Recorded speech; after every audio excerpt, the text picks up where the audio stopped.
Happiness was something I took for granted, something I believed would last forever. Meeting my husband, Keith, brought me happiness. That fact is etched in my memory. Living with our kind and devoted son, I savored a tangible sense of happiness. But lately, something has been troubling me. My husband has changed suddenly. Listen, you must never answer the door. Even if a delivery comes, you must not answer it. At some point, he started giving strange orders to my son and me. He repeated these commands, looking at us with eyes full of hostility. Moreover, he absolutely refused to accept any packages himself. What could that mean? I couldn't figure it out. The more I thought about it, the more anxious I became. Keith showed expressions so different, like he was a stranger. Had everything until now been a lie? I even began to think that way. I felt my footing becoming unsteady. On the fourth day of his business trip, it suddenly happened. Delivery. When I opened the front door, a cheerful courier was holding a package. I stared at the awaited parcel. Everything will become irreparable. That ominous feeling crosses my mind. It was exactly noon. I thanked the courier and looked at the delivery slip. The sender was Keith's colleague, and the recipient's name included Ms. Annika and mine. Why is my name on it? Overcome by unexpected tension, I could hardly breathe. My breathing quickened, and I felt paralyzed. I could feel my heart pounding intensely. With great effort, I headed to the living room and placed the package on the table. Summoning my resolve, I opened the package. Well then, for a penny, in for a pound. As I broke the seal, it was filled with Keith's truth. They came at me in bundles, as an unwelcome reality. I wanted to look away, but I couldn't. It had all started already. Until I put an end to it, there would be no stopping it. My name is Annika Newton. I work as an office clerk at a local insurance agency. It's been 32 years since I graduated from high school, and this year I turned 50, making me somewhat of an old-timer. I have excellent relationships with my colleagues, and no particular complaints. Naturally meticulous and cautious, I found that office work suited my personality.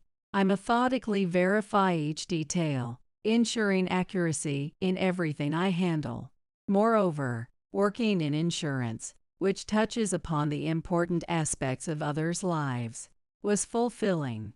To say the least, I consider it my calling.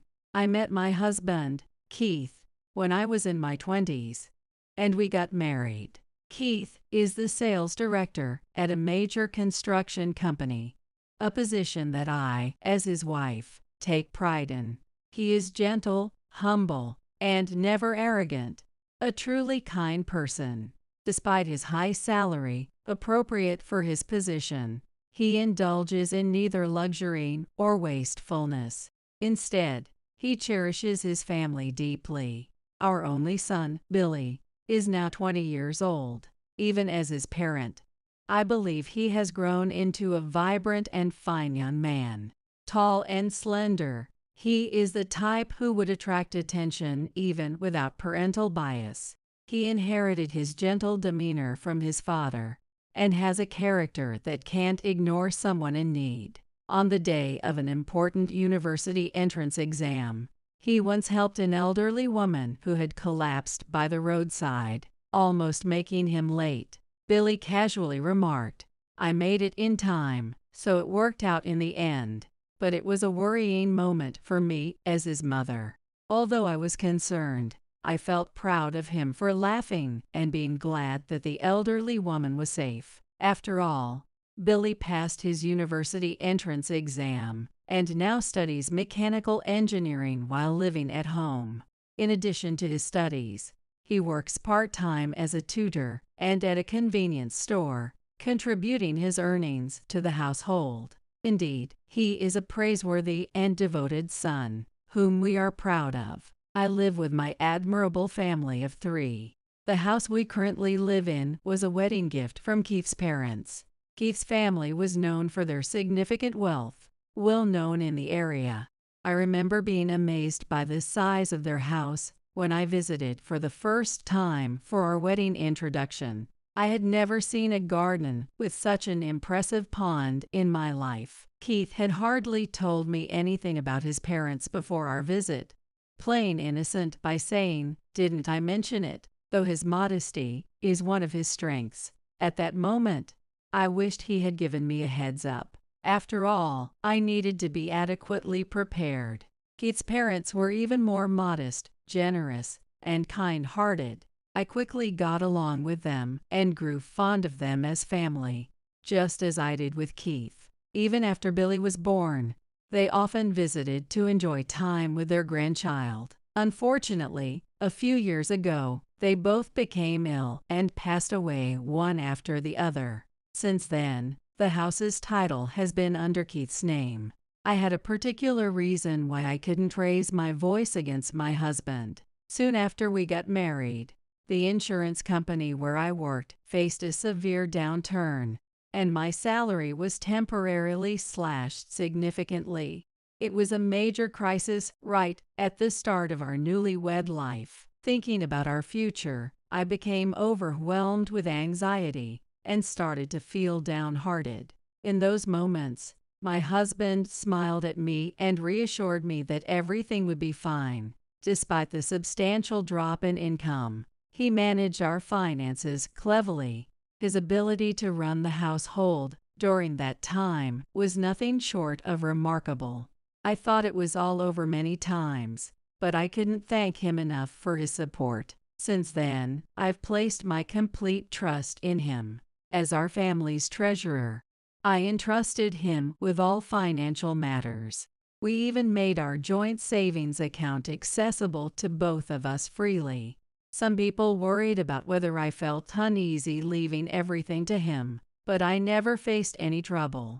Above all, I cherished the precious memories of how he supported me during that time, and I saw it as natural to trust him.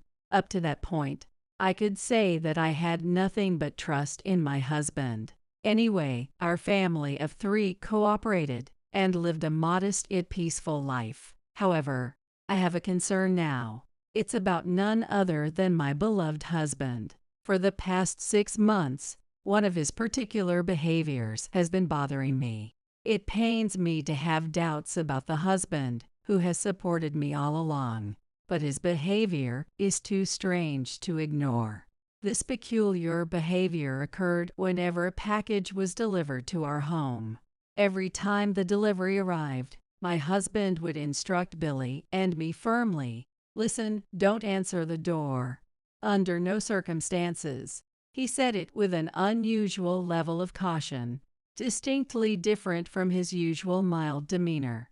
He would personally handle the deliveries, showing an inexplicably heightened wariness towards the delivery personnel. Confronting the delivery person, he would say things like, "I told you I won't accept such things. Now leave." He stubbornly refused to accept the parcels.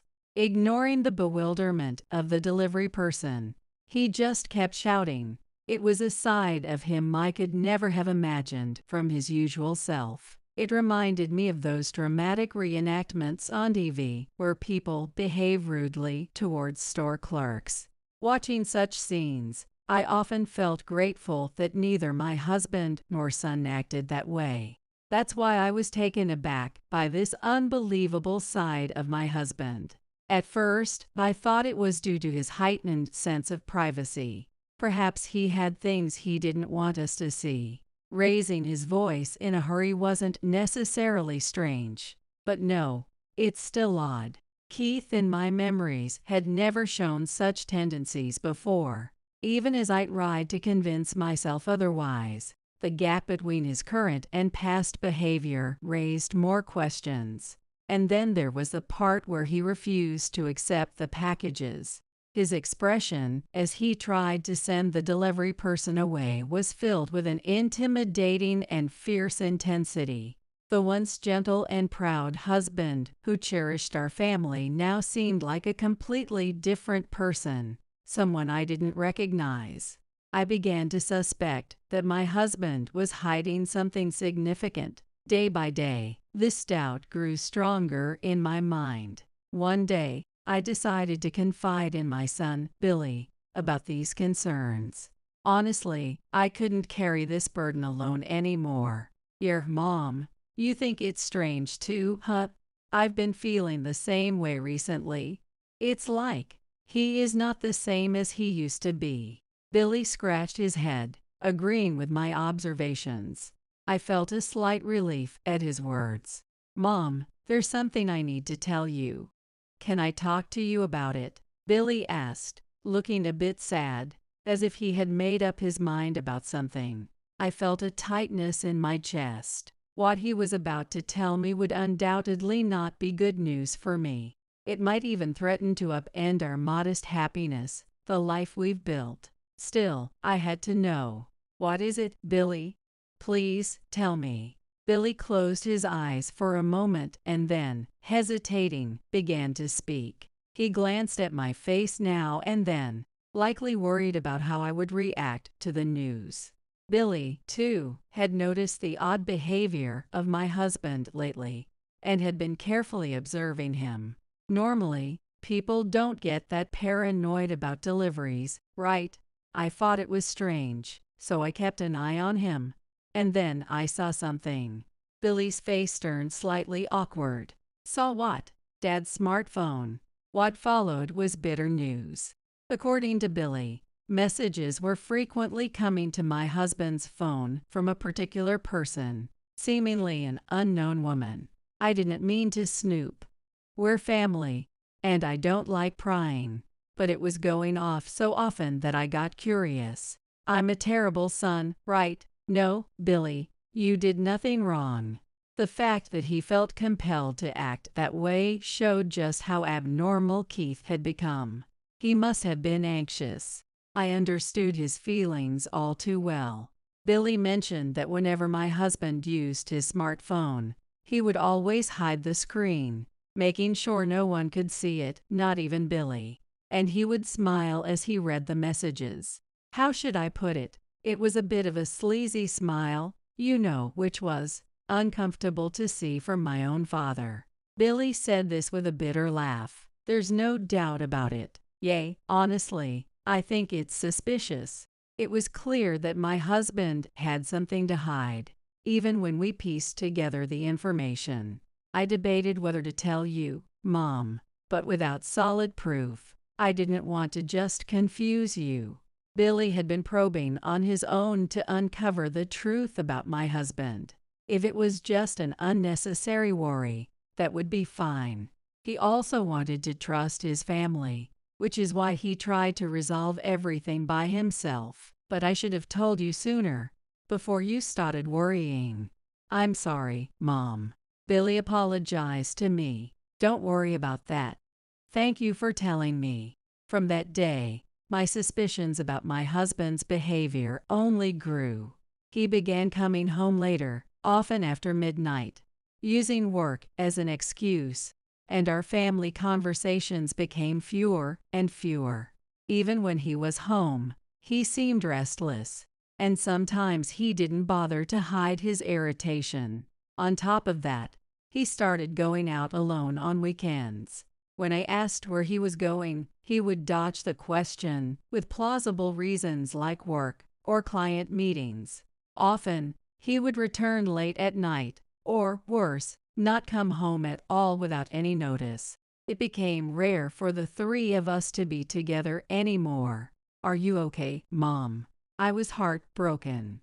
The kind husband, who had once been the pillar of our family, was no longer there. The man who prioritized his family and supported us with gentle care was gone. It was time to make a decision. "We need to get to the bottom of this, Billy.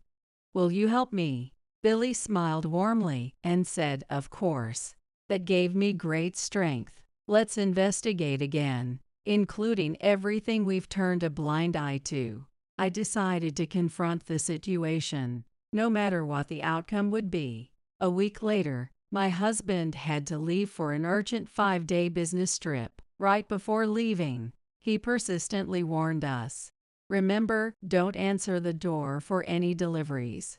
Just ignore them.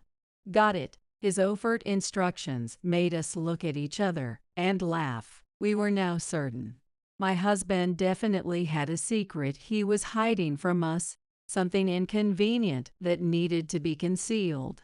And it has something to do with the deliveries, doesn't it? His attitude was so blatant that it was almost laughable, as if daring us to question what he was trying to hide. Honestly, we hadn't found anything substantial from our week-long investigation. We decided to accept the mysterious delivery when it arrived. On the second day after my husband left for his trip, a letter arrived at our house. Mom, could it be? Yes, it's clearly. The letter was wrapped in a cute pink envelope, the kind of design that young women would typically favor. However, there was no address written on it. The sender's name read Christina Smith. I recognized that name. It was about 6 months ago, I think. My husband had mentioned a new contract employee at his company. Her name was Christina Smith. Ever since then, whenever work came up in conversation, my husband frequently brought up Christina's name. For some reason, I remembered how he seemed unusually happy whenever he talked about her. In hindsight, that was when I first started feeling something was off. A heavy feeling settled in my stomach. Was this jealousy? No, it wasn't. It was sadness. I was sad. I was confused by this newfound emotion that I had been oblivious to until now. I took a deep breath and signaled to Billy. Since there's no address, we have no choice but to look at it. Billy nodded in agreement. I'm opening it. I said this to no one in particular, granting myself permission to unseal the letter. And as expected, its contents were just as I had imagined. No, they were more than that. They were either beyond imagination or below it, depending on how one looked at it. It was just so raw. And to put it bluntly, it was unbearable to read. I felt a wave of nausea. Billy's expression twisted, clearly discomforted by the content. Dad, is this for real? The horrifying content was far from a polite message a colleague would send. It was a love letter, brimming with Christina's affection for my husband, Keith, a collection of flowery declarations of love. She wrote about wanting to marry Keith soon. She expressed her love for him. She thought of him every night. She pleaded for him to leave his wife quickly and make her happy. These short phrases were scattered throughout the letter, endlessly repeated. As I read a few more pages, I realized that Christina was 32 years old, but her writing conveyed a childlike immaturity. No, it wasn't just childish. It was an immature style of writing. The words were self-centered, with little regard for others. They were superficial and light, lacking depth or maturity. She totally hated me. She couldn't stand the woman who kept Keith tied down. She wished that woman had never existed from the start. She felt like she was on the brink of breaking down. She would do anything to be happy. Even those malicious words toward me were written in that letter. I noticed my hands were trembling. Anger and sadness overwhelmed me at the realization that my husband's betrayal was real. Emotions swirled and consumed me. I wanted to tear this letter to shreds right now. The urge was overwhelming. Mom. Billy gently placed his hand on my back. He was there, just quietly supporting me. No words were needed to convey his warmth. I could feel it spreading from his touch. I'm okay, Billy. I somehow managed to calm the storm of emotions within me. Billy continued to hold me for a while, offering silent comfort. This man was no longer my husband. At that moment, our marriage ended for me. It was heartbreaking and infuriating. But we can't just let this go, can we? I couldn't possibly forgive this. I reaffirmed my determination to reclaim peace and happiness for Billy and me. Although I wanted to destroy Christina's letter immediately, Billy advised me to keep it as evidence. Yes, evidence. Billy and I needed to gather all the proof we could to uncover my husband's secrets completely. I would fully utilize my meticulous and cautious nature. First, maybe we should start with the money. Dad was in charge of the bank accounts, after all. That's true. It's generally believed that an affair partner is quite a financial burden. I decided to check our joint savings account to trace the money flow. There, I discovered unusual transfers to an unknown account, and the amounts weren't small. Starting about 6 months ago, large sums of money were leaking from our household budget each month. That's about the cost of my tuition every month. Even though Billy's tuition at a public university wasn't cheap, this amount was shocking. This much money. What could he possibly be thinking? I was overwhelmed with frustration. There was no record of Billy's part-time earnings in the account either. I can't forgive this.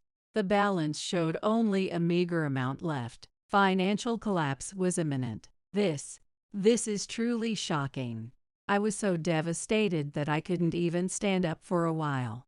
I loathed my foolishness and carelessness for having trusted Keith unconditionally and leaving all financial management to him. Where was my cautiousness? I realized how poor my judgment had been.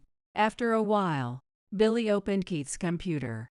This might be ethically questionable, but in for a penny, in for a pound. Let's go all the way. It didn't take long to find more evidence of betrayal. Several photos of Keith with an unknown woman were found in the photo folder. The photos clearly showed they were on dates, with a cheerful atmosphere. Keith's expression in those photos was one of gentle affection, something he hadn't shown to us lately. The photos were meticulously organized by date and location, clearly cherished. The dates revealed that the person accompanying Keith on his weekend outings was this woman. It was also easy to deduce that this woman was Christina. Feeling nauseous, I asked Billy to copy the photo data. Messages exchanged between Keith and Christina were also found on the computer. The dizzying love messages went on into the night on some days. I copied all this data and saved it on a USB stick for documentation. At this point, it's almost refreshing. These words came from an honest feeling within me. The anger of being betrayed was there. My heart was deeply wounded. Billy was probably hurting too. But we don't have to expect anything anymore. Billy's words surprised me. It was exactly how I felt. I didn't have to expect anything from the man who was once a good husband, a good father. I didn't have to be deceived again, holding on to a small hope. There was no need to keep repeating this. I could end it now. We decided to go over the evidence we had gathered once again. We've collected more than enough evidence, but there's still that one thing. Right. The one thing Billy mentioned was something we needed to confirm. It was the thing Keith had been unusually obsessed with, the thing he had tried to hide from us. We needed to check the contents of the package. From Keith's behavior before his trip, I was certain that a package would soon arrive at our house. I was sure there was something important hidden inside. All of his betrayals would be in there. I was certain of that. On the 4th day of Keith's business trip, it arrived suddenly. Package delivery. When I opened the front door, the cheerful delivery man was holding a parcel. I took the package with a sense of anticipation, feeling that the moment had finally come. It was exactly noon. I thanked the delivery man and looked at the receipt. The sender was a colleague of Keith's, someone I recognized. And strangely, the recipient was listed as Ms. Annika and my name. Why is my name here? In this unexpected turn, I was struck with an overwhelming tension. I couldn't breathe, feeling almost paralyzed. I could hear my heartbeat pounding in my chest. I somehow made my way to the living room and placed the package on the table.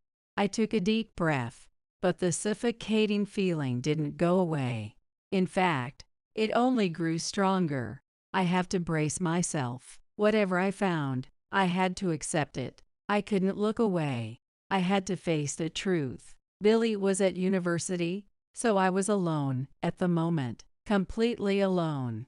I decided to check first. With determination, I faced a cardboard box. In for a penny, in for a pound. When I opened it, the contents were documents. At first, I couldn't tell what kind of documents they were, but as I read through them, the contents gradually became clearer.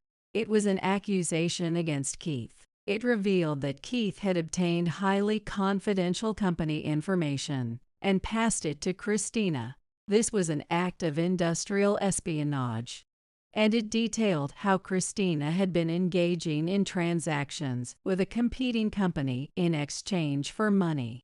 The documents, stamped with a red top secret mark, meticulously listed the specifics of the transactions, transfer records, and the detailed categorization of the information. There was also mention of Christina's true identity. She wasn't just a contract employee. She had infiltrated construction companies before with similar tactics, lured executives, and collected both money and information as a fraudster. A fraudster. Despite my trembling hands, I couldn't stop reading. Through an investigation by colleagues, it was uncovered that Keith had been tricked by Christina into leaking the company's confidential information. It wasn't a case of cheating driven by pure romantic feelings. It was a corrupt relationship bound by money. What kind of stupidity is this? This can't be true.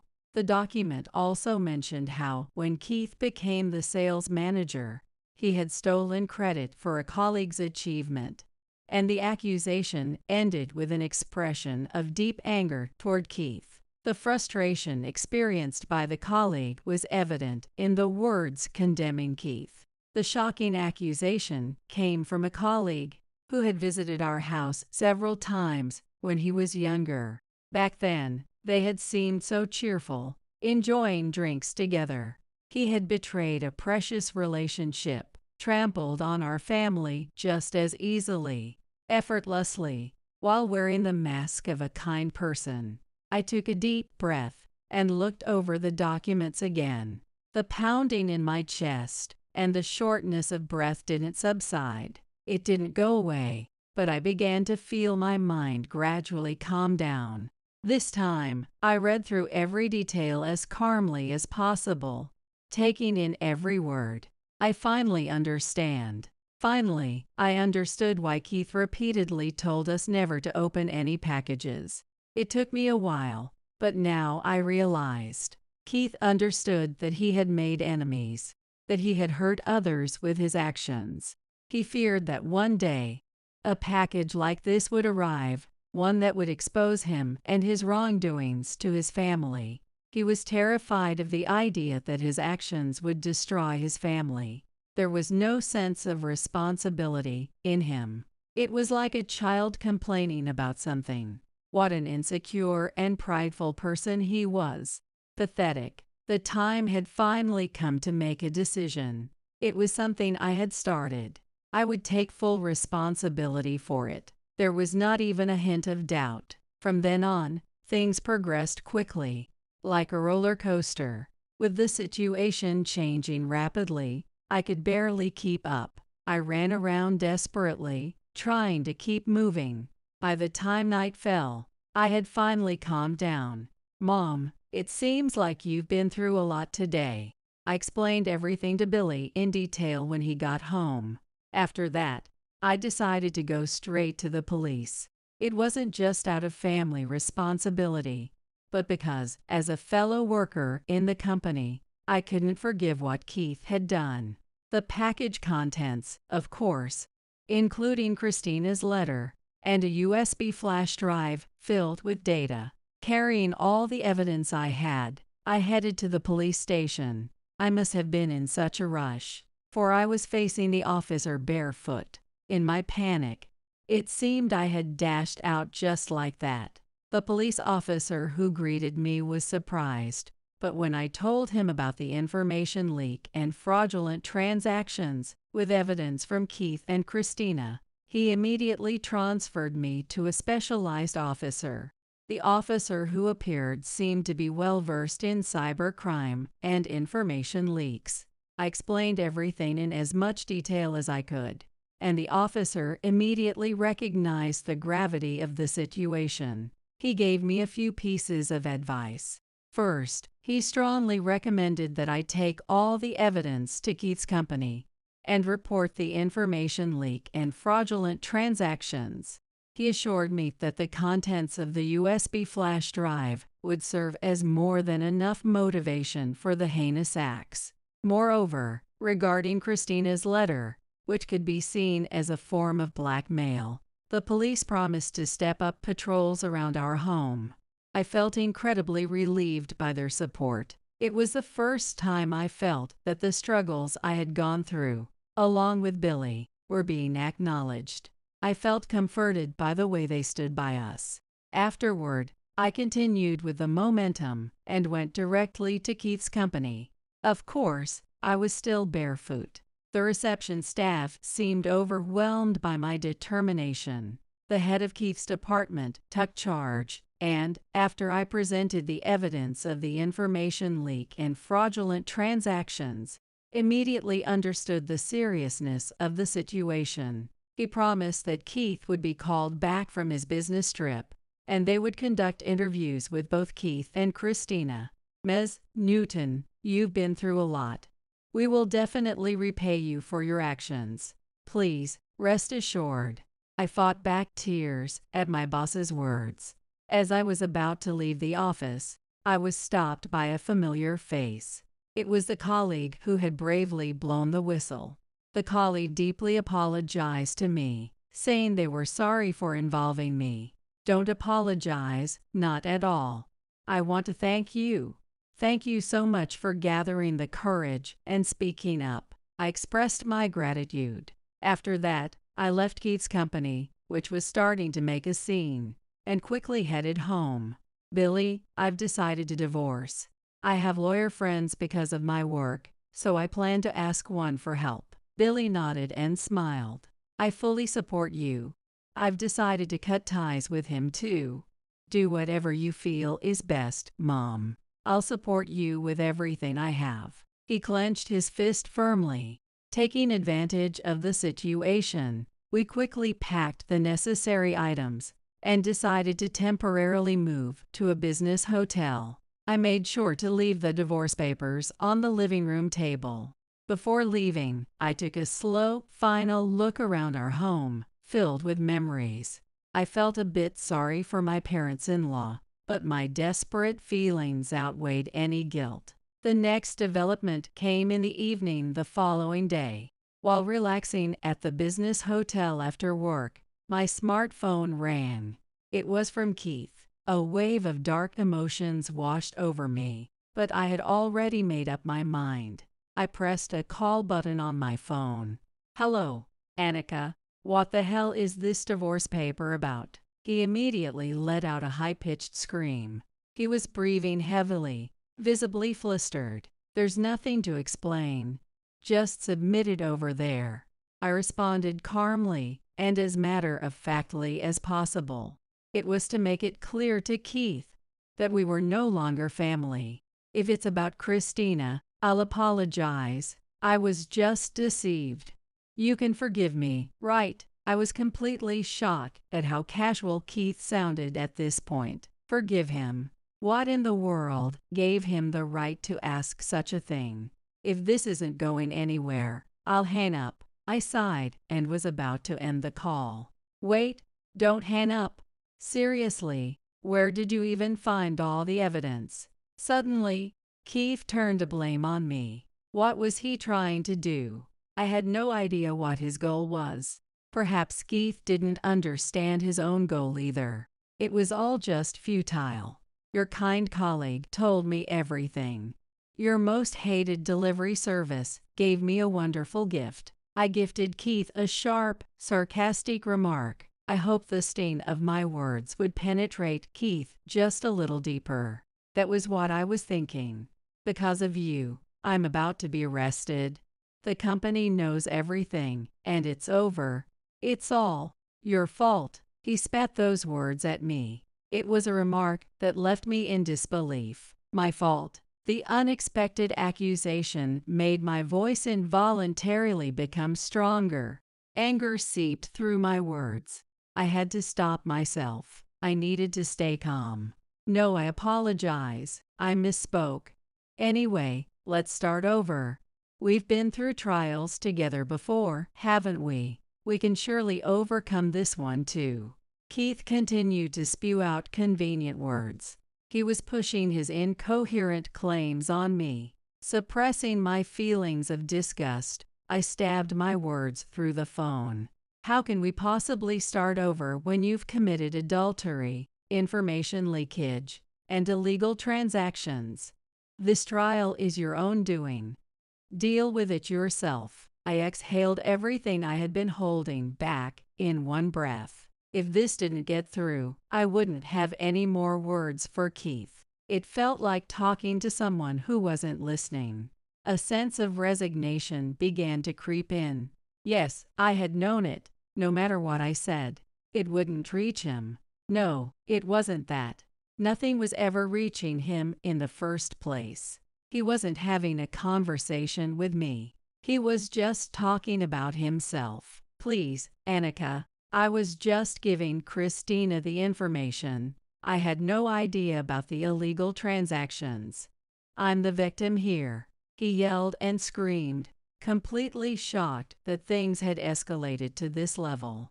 Just as I had expected. Even at this point, all that came out of his mouth were self-defense statements. It was clear that Keith, not me, wanted to shout that he was the victim. So you're saying that the regular large transfers from our joint account to Christina were also because you were deceived by her? You're not guilty. I lowered my voice even further and spoke those words. Well, that's... Keith suddenly faltered, unable to respond. The excuses that followed were unbearable to hear. Keith explained that he had grown close to Christina during overtime hours and became intimate with her. Amidst the busyness, there were moments when they could relax together. In the daily routine of working together, he had unwittingly let his guard down. Neither of them could remember who first said the decisive words, but it seemed that Keith and Christina had naturally fallen into an affair. Christina had a tendency to overspend and was always broke. She would spend her salary on the same day it was earned. As a result, she often asked Keith for money. The phrase asking for money made my skin crawl. But Keith, it seemed, couldn't resist giving anything Christina asked for, simply because she was young and beautiful. He became infatuated, consumed by this infatuation.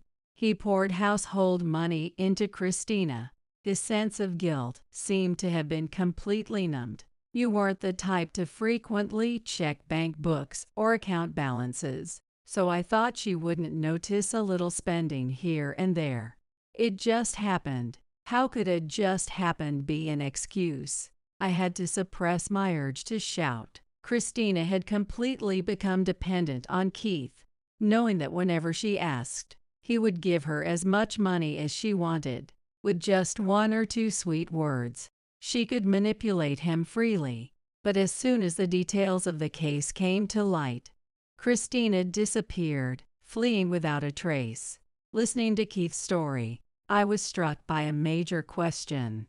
When I was struggling financially, Keith had supported me. How was it possible for Keith, who was easily manipulated by a bad woman, to handle things so well at that time?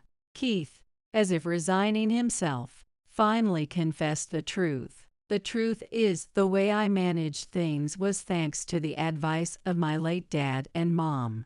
It wasn't something I came up with on my own. What a revelation! It turned out that the reason he appeared capable was because of his parents-in-law support. I was left speechless. The husband I had loved and respected turned out to be an illusion. I've always had a complex about Dad and Mom. Compared to my successful parents, I felt pathetic. That's why I couldn't tell you about my family until we were married. What I had thought were Keith's humble and modest virtues were all just a twisted reflection of his insecurity. The word disillusioned ran in my head like a siren. There was no kind, family-oriented husband to be found anywhere. He had never existed from the start. How could something so sad happen? Certainly, in the memories from that time, I was happy. Or so I thought. That's why it feels so empty and painful. I can't help but feel frustrated and regretful. Before I knew it, I was crying. The tears that overflowed, I'm not sure which emotion they stemmed from. I couldn't quite discern it, but I clenched my teeth, determined not to let Keith notice my tears. I desperately pretended to remain calm. These tears were not for him. I'm truly done with you. Billy and I will sever ties with you completely. We'll never meet again. I said it firmly and pulled the phone away from my ear. Keith's voice scattered like an annoying noise. Hey, wait. We're family, right? I'm about to get fired. Are you telling me to live alone for the rest of my life?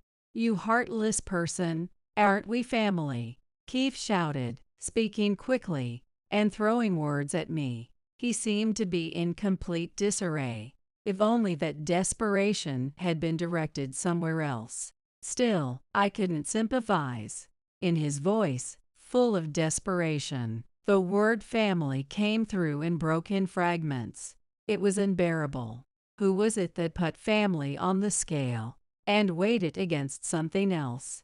If you hadn't submitted the evidence to the company, none of this would have happened. It's all your fault.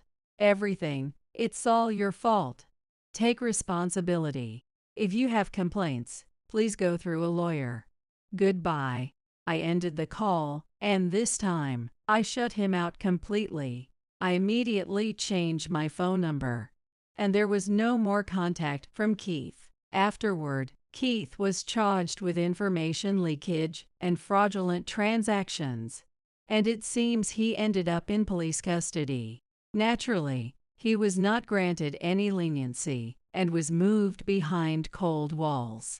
As for me, with the help of a lawyer I knew, the divorce was officially finalized. Since I had gathered evidence of the misuse of our joint savings, Keith was ordered to pay an unusually large alimony. For me, severing ties with Keith was my top priority, so I didn't mind if I never got the alimony back. I deeply desired to completely cut ties with Keith. Keith was sentenced, and as the details became public, he was disowned by his relatives and old friends. He now lives in solitude, filled with regret, claiming that no one has helped him. After his release, he tried contacting everyone he knew, but they all ignored him. He works hard for a modest income, physically and mentally exhausted. It's karma. As for Christina, her fate was revealed in the newspaper one day, with the headline "Fraudulent Scammer Arrested," and her mugshot. It seems that even after she vanished, she hadn't learned her lesson and continued to commit crimes. It reaffirmed that a person's true nature doesn't change so easily. She also faced criminal responsibility and spent some time reflecting on her actions. Billy and I left our old house, moved to a secure apartment, and now live happily together as a family. I suggested to Billy that it might be a good opportunity for him to live alone, but he declined with a smile. I still want to stay with you, Mom. I couldn't stop the tears of joy from overflowing. He's truly a filial son, and I'm so proud of him. For his sake, I promised myself to make every day as happy as possible. I swore that in my heart. Get out of here, you worthless excuse for a person. Finally, the gold digger is leaving. My husband David and Fael Joseph looked at me with contempt. Their sneering faces were identical, a testament to their kinship. Beside them, Emael Sarah and Sael Linda tried to stifle their laughter. It was uncanny how much they resembled each other in the worst possible way. For 2 years, I endured their constant harassment. They exploited my timid nature, using me as their punching bag. But I've reached my limit. I listened in silence as they hurled insults at me. Seeing my passive response, they only intensified their verbal assault. They had no idea. What awaited them was a hell they couldn't imagine. My name is Nancy, and I turned 30 this spring. After graduating from college, I worked as a typical office lady in the city. My life consisted of commuting between home and the office, and I worried I'd remain single forever. Then, one day, everything changed. While traveling with friends, I had a fateful encounter. It's quite rare to have young visitors in such a remote place. I'm pleasantly surprised. The one who greeted us at the remote hotel was David, who was single at the time. His family ran the hotel, and he was training to take over as the second-generation owner. David wasn't particularly handsome, but his kind smile captivated me instantly. Gathering my courage, I asked for his contact information, and we gradually grew closer. Actually, I've been thinking about you ever since I first saw you, Nancy. After one of our many dinners, he confessed, his face flushing red. I was overjoyed to know our feelings were mutual, and I eagerly accepted his confession. After 3 years of dating, we got married. His home was far from mine, which worried my family. Don't worry. David's parents and his sister Linda are kind. There's nothing to be concerned about. I was a bit sad to leave the company I had worked at since college, but I quickly settled into my new life, working at the hotel after our wedding. The family home was on the same property as the hotel, making my commute easier compared to my days working in Los Angeles.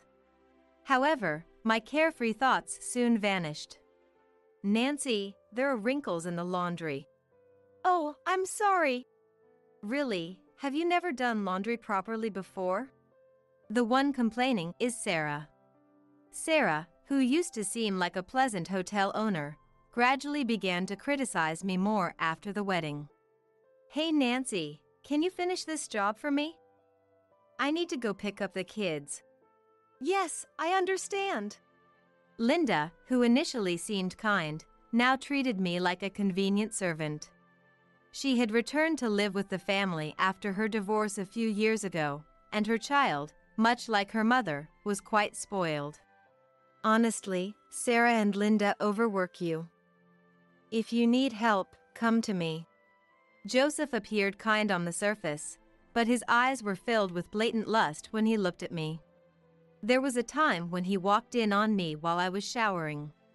It was an accident, he said, but his face was twisted in a grin.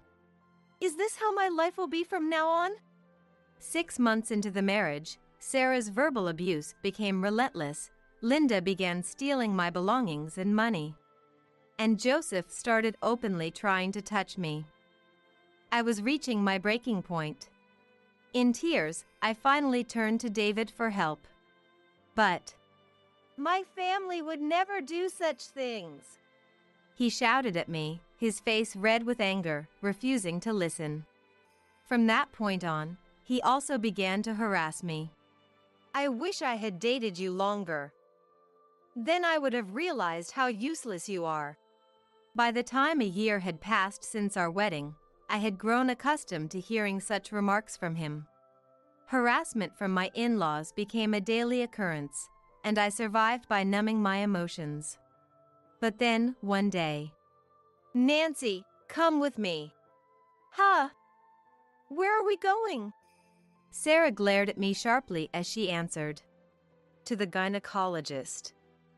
Since you haven't gotten pregnant yet, we need to get you checked out. What? I had grown used to enduring everything with a blank expression, but this shocked me. Sarah, seemingly pleased with my reaction, grabbed my arm firmly.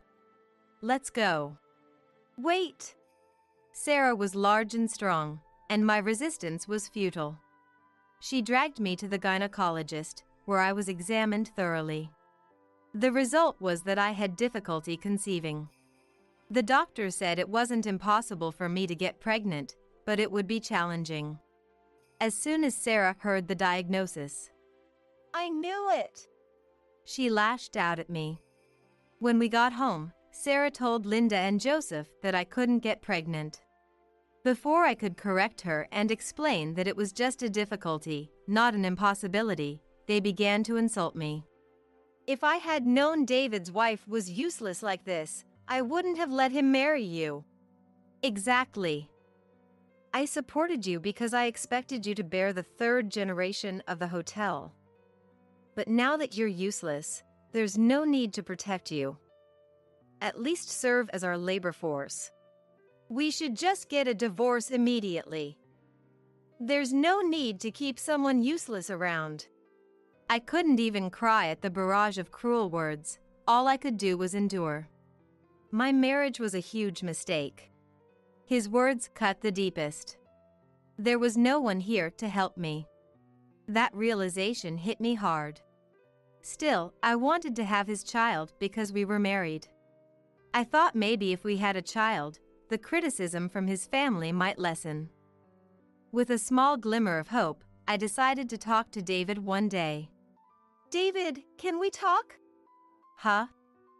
Does it matter to me?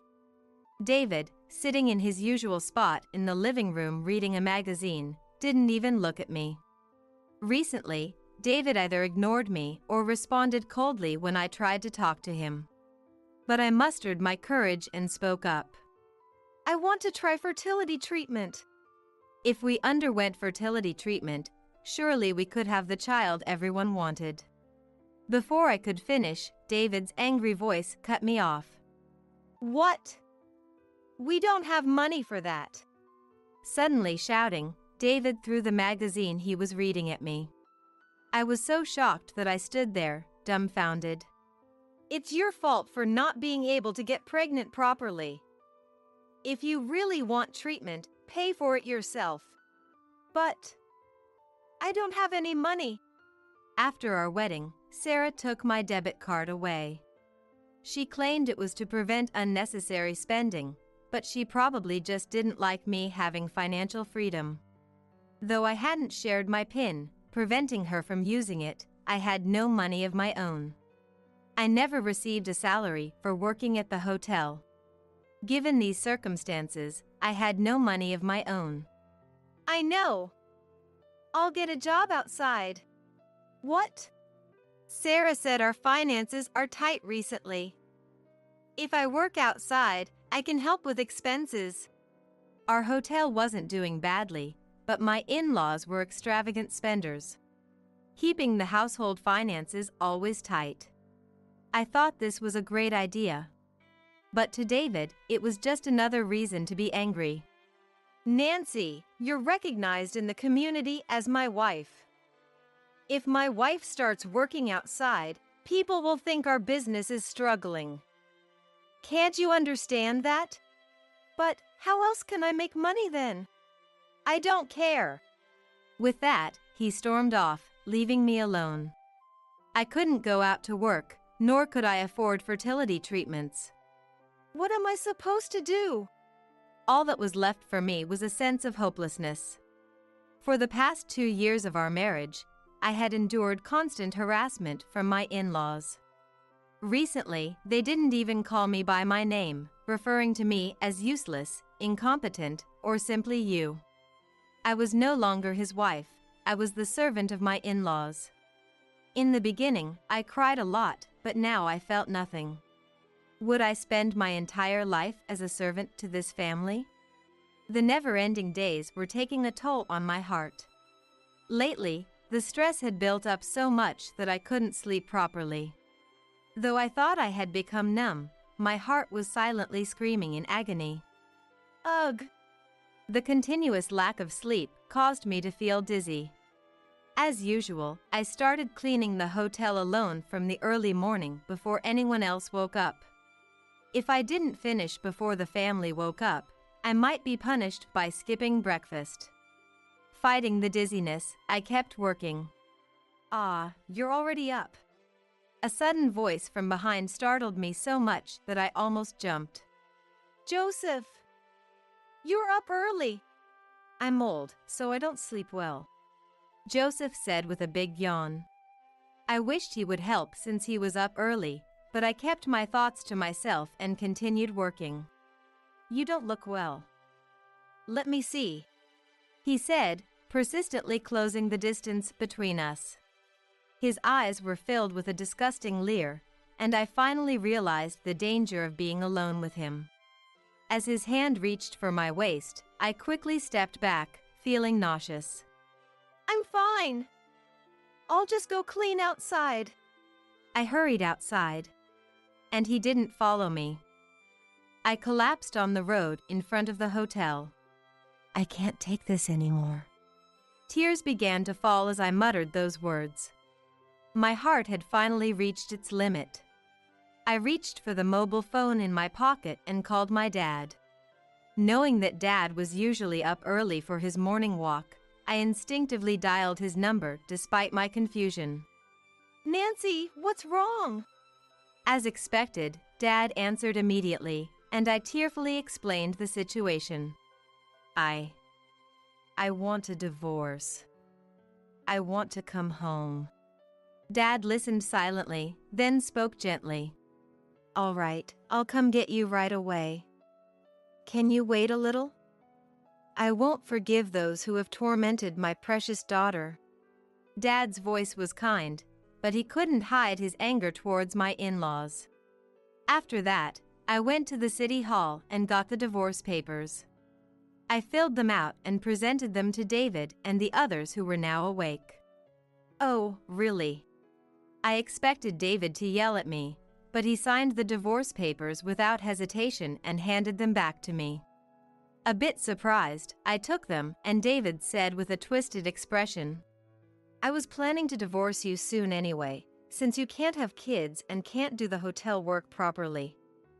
You've saved me the trouble. Right, everyone?" David turned to face his family as he spoke. "That's right, we don't have the luxury to support someone useless." Exactly. "She's totally worthless. She used to have some value because she had money, but now her wallet is empty.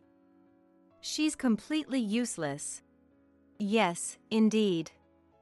At the very least, she could have told me the PIN for the debit card I kept for her." Sarah and Linda directed their identical nasty smiles at me. Joseph, his pride hurt by my earlier rejection, nodded at David's words and spoke. "David's right. Get lost quickly, you failure." David burst out laughing at Joseph's words. "Well said, Dad. Ah, I feel relieved. Finally, the gold digger is gone." Seeing his twisted face, I felt a wave of nausea rise within me. Why did I ever fall for such a terrible person? Was my judgment that poor? In the past, I wouldn't have felt anything when they hurled insults at me. But now, I was regaining my emotions. Seeing my in-laws' twisted faces, anger welled up inside me. A few hours after I called Dad, I received a call that he had arrived at the hotel, and I sighed in relief. Mom was preparing to welcome me back home, so Dad and my brother Brian were the ones who came. I gathered my few belongings and headed to the entrance. Over the past 2 years, Linda had stolen or Sarah had thrown away many of my things, so my possessions had dwindled to a small, easily manageable amount. "Well, I'm leaving now." "Wait. "We won't be satisfied unless we say a few words to your family." "We're coming with you." My in-laws followed me with lecherous smiles. But as soon as we stepped outside, their smiles froze. Is this a luxury car?" David's words echoed my own surprise. Parked in front of the hotel was a car so luxurious that even someone like me, who knew little about cars, could recognize it. My family didn't own such a car. As I looked around, thinking it must belong to someone else, Dad got out of the driver's seat. "I'm here to pick you up, Nancy." "Dad? What is this car?" Before Dad could answer, the back seat door opened, and a large figure emerged. The man looked at David standing behind me and narrowed his eyes as he spoke. "Long time no see, David." "David. You're Nancy's brother." David pointed at Brian, his face slightly pale. Yes, this large man was my younger brother. "No way. At the wedding, he was just a normal size." David's shock was understandable. Brian had become fascinated with professional wrestling just before I got married. Back then, he was a university student, but he repeatedly asked our parents if he could become a professional wrestler. He worked part-time while pursuing his dream. During the 2 years since David last saw him, Brian had been relentlessly training his body. As a result, he had become a man so muscular that David and my in-laws were visibly intimidated. I wasn't too surprised because I had seen Brian's updates on social media, but seeing him in person was a bit overwhelming. Even though I knew about Brian's transformation, I was taken aback by his imposing presence. My in-laws were probably even more shocked. "I've heard from Dad. It seems Nancy has been quite taken care of." Brian glared at my in-laws with sharp eyes. His body wasn't the only thing that had changed in the past 2 years. Brian, who used to have a gentle face, now had eyes as sharp as blades, piercing through my in-laws. His expression conveyed a barely contained fury. David, standing in front of Brian, looked like he might run away at any moment. Despite his impressive physique now, Brian used to be very dependent on me. When he was little, he often got sick and missed school frequently. "I want to play outside," he would say, almost in tears, lying in bed. I would read him storybooks and watch TV with him to keep him company. "Nancy, read this next," he would say, holding out a book with a feverish smile. I would stroke his head and read to him until he fell asleep. I was 5 years older than Brian and doted on him, which probably led to him developing a bit of a sister complex. I remember when I was in high school and got dumped badly, Brian was furious and wanted to storm to my ex-boyfriend's house. By then, he was no longer weak and was taller than me, so it was tough to stop him. Even after I got married, Brian's sister complex remained, and now he stood intimidatingly before my in-laws. "Brian, you've gotten so big. So, you're here to pick up Nancy, right? Nancy, get in the car and go home," David said, his voice trembling slightly, trying to sound gentle. It had been years since he spoke to me so kindly. I couldn't help but smirk at David's pathetic attempt to change his attitude in front of a formidable opponent. Brian seemed to feel the same way. He took a step forward, glaring at David. "First, you need to take responsibility for what you did to Nancy." "Responsibility? What are you talking about?" David was sweating profusely, looking around nervously. Unable to meet Brian's intimidating gaze, his eyes darted everywhere. I am warning you, if you lay a hand on me, I'll call the police." "Huh? Do you think I would hit you?" "I'd break your bones." "I don't hit weaklings. I'm not that cruel." Brian's calm yet threatening words made David's face briefly contort with anger. His useless pride was wounded, but facing such a muscular man, he couldn't muster a retort and bit his lip. Seeing him like this, Brian looked exasperated and turned back to Dad, still in the car. "Dad, bring Anthony over." "All right," Dad replied, stepping out of the driver's seat and opening the passenger door. When the person inside stepped out, my in-laws gasped. The branch manager! Why are you here? It wasn't just my in-laws who were surprised. Anthony! Hey, Nancy, long time no see. Oh, by the way, this car is mine. I splurged a bit. Anthony waved at me with a smile.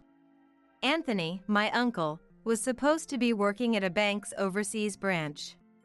He couldn't attend my wedding due to his busy schedule and had only sent a gift. Since then, we had only exchanged messages. As I struggled to process why he was here, Dad explained. Actually, Anthony returned to the US a few days ago. His overseas assignment ended, and he's back at an American bank. By coincidence, he's now assigned to a bank in the same area where Nancy lives. He was going to contact you when I told him about the divorce, so he decided to come along. Anthony nodded at Dad's explanation, then turned to my in-laws with a smile. I've visited the local bank as the new branch manager and greeted some of the people who visited the bank for loans. I didn't realize then that Nancy's husband's family owned the hotel. I wasn't able to attend the wedding, and Nancy didn't tell me much about her in-laws' hotel. Plus, I was so busy that the greeting was brief, and we didn't get to introduce ourselves properly. So that's what happened. Wait, a loan? This hotel took a loan from the bank? I didn't know that, I said, looking at David, who avoided my gaze awkwardly. Well, the business has been struggling recently. I realized that they had taken out a loan without telling me. Thinking back, it did seem like the number of customers had decreased recently. Despite this, the lifestyle of my in-laws hadn't changed, and they hadn't taken any measures to improve the situation. I was appalled by their complacency despite the tough business conditions. No way! Nancy's uncle is the branch manager of our bank? Joseph muttered, turning pale. Beside him, Sarah and Linda also looked ashen. Remembering how they had mistreated me, they probably regretted it now. They turned to me with overly friendly smiles. Oh my, we didn't know your uncle was so important, Nancy. You should have told us. Really? We're so close, Nancy, why didn't you tell us? Sarah tried to touch me in a friendly manner, but I avoided her. Don't touch me. Are you planning to pinch me again? Sarah would pinch my arm when she was especially annoyed. It didn't cause any serious injury, but it was painfully annoying. Surprised that I had exposed her behavior, Sarah's face contorted. Pinch you? I've never done that to you, Nancy. Really? Have you also forgotten dragging me to the gynecologist against my will and accusing me of being infertile? Brian's eyes widened as he glared at the in-laws. Dad's face lost all emotion, staring coldly at them. Anthony kept his usual smile, but his eyes were not smiling. With anger hidden in his eyes, Anthony slowly turned to face the in-laws. Is what you said true? That is. I was just worried about Nancy and took her to the hospital. I never meant any harm. Shut up. Anthony's smile finally disappeared. He directed his low, dark voice at Sarah, then spoke to Joseph with a stern face. How dare you mistreat my dear Nancy? The loan deal is, of course, canceled. Go find another bank. With your financial situation, that might be tough. Wait. There seems to be some misunderstanding. As he said this, Joseph approached me. Nancy, tell your uncle it was a misunderstanding. Don't come any closer. Are you planning to touch me again? It was my dad who exploded with anger at these words. What did you do to my precious daughter? His face turned red with rage. A loud shout, unlike any I'd ever heard, echoed everywhere. Facing Dad's furious expression. Eek! Joseph whimpered. Dad, don't. If we get physical, it will only make things worse. I understand how you feel. I would also love to punch them until their faces are unrecognizable. Brian's harsh words made the in-laws tremble. If we stay here any longer, someone might get hurt. Trying to end the confrontation, I stepped forward. I took out my cell phone, opened a recording app, and played the recordings of their insults toward me. Based on these recordings, I will sue you. What? Why are you surprised? Did you think I would just quietly divorce you? For the past 2 years, I had been passively obeying my in-laws. But I always held a slight hope that I might leave this house someday. Thinking it might come in handy, I secretly recorded their insults with my cell phone. Well done, Nancy. I'll find you a great lawyer. Really? That's reassuring. Casually looking outside the hotel grounds, I noticed that the neighbors had gathered without me realizing it. They had probably heard my dad's enormous shout earlier. What's all the commotion about? Isn't she the wife of the hotel owner's son? Taking advantage of this, I loudly declared to the in-laws so that the neighbors could hear. How dare you harass me for the past 2 years? Forcing me to undergo examinations at the OB/GYN, stealing my belongings, touching me. I am not your convenient servant. I'm not a robot who feels nothing when insulted as incompetent or useless.